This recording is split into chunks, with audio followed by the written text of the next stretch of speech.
Operation सिंदूर चलाकर भारत ने पाकिस्तान में तबाही मचा दी। इस ऑपरेशन में भारत ने अत्याधुनिक और सटीक गोला बारूद का उपयोग किया है, जो न्यूनतम नागरिक क्षति के साथ अधिकतम प्रभाव सुनिश्चित करता है। भारतीय वायुसेना के राफेल लड़ाकू विमानों से लैस स्कैल्प क्रूज मिसाइल और हैमर मिसाइल दो ऐसी शक्तिशाली हथियार प्रणालियां जिनका इस्तेमाल इस ऑपरेशन में किया गया है। इसके साथ ही साथ आज हम आपको इस वीडियो में बताएंगे कि पाकिस्तान पे स्ट्राइक करने के लिए भारत ने किन हथियारों को इस्तेमाल किया। भारतीय रक्षा कंपनी MBDA द्वारा निर्मित किया गया है। ये भारत के राफेल का हिस्सा है। इनकी विशेषताओं को देखा जाए तो इनकी रेंज 250 से 560 किलोमीटर तक है। ये सब सोनिक मिसाइल है। इनकी गति लगभग 1000 किलोमीटर प्रति घंटा है। इनका वजन 1300 किलोग्राम है, जिसमें 400 किलोग्राम का विस्फोटक वॉरहेड लगाया जा सकता है। पाकिस्तान के खिलाफ स्कैल्प की स्टेल्थ और लंबी रेंज इसे आतंक में देखा गया है।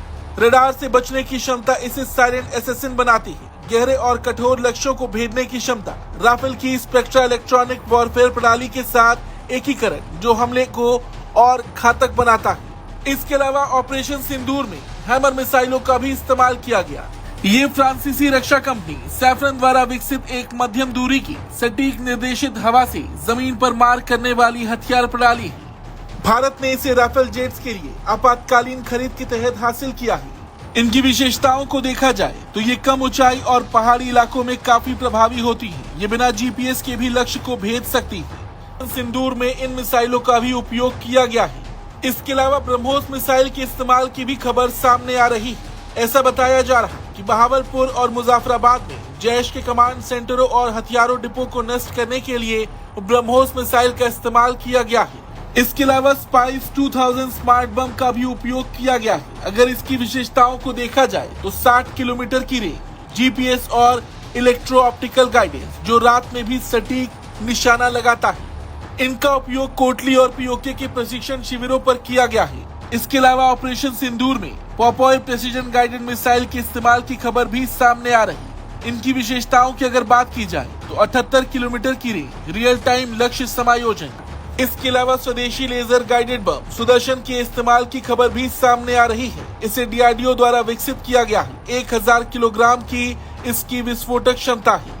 ऐसा बताया जा रहा कि इनका उपयोग मुरिदके में लश्कर तैयबा के सहायक ठिकानों को उड़ाने के लिए किया गया है। इस ऑपरेशन में और हथियारों का भी इस्तेमाल किया गया है। आपको बता दें, ऑपरेशन सिंदूर को भारतीय सेना, वायुसेना और नौसेना ने संयुक्त रूप से अंजाम दिया है। ये 7 मई को रात 1:30 बजे के आसपास शुरू हुआ और लगभग 30 मिनट तक चला। लक्षित ठिकानों की अगर बात की जाए तो बहावलपुर, जो कि जैश-ए-मोहम्मद का मुख्यालय था। इसके अलावा कोटली, रावलपिंडी और अन्य क्षेत्रों में 5 ठिकाने। इसके अलावा POK में मुजफ्फराबाद, मुरिदके और अन्य क्षेत्रों में 4 ठिकाने।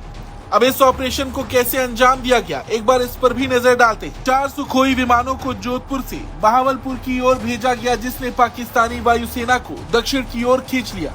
रात के समय और कम ऊंचाई पर उड़ान भरकर भारतीय विमानों ने पाकिस्तानी रडार को चकमा दिया। हमलों को गैर सैन्य लक्ष्यों तक सीमित रखा गया, जैसे प्रशिक्षण शिविर, हथियार डिपो और कमांड सेंटर।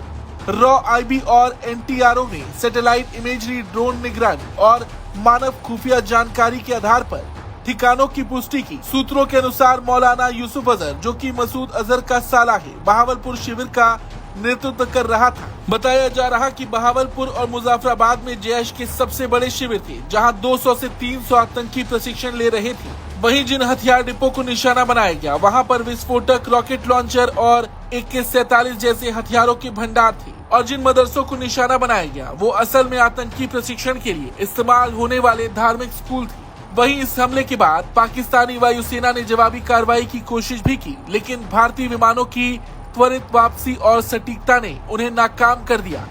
पाकिस्तान ने हमले को आक्रामकता करार दिया है और भारत पर पलटवार की बात भी कर रहा है, लेकिन पाकिस्तान का एक भी गलत कदम उसे और भी बुरी स्थिति में ले आएगा।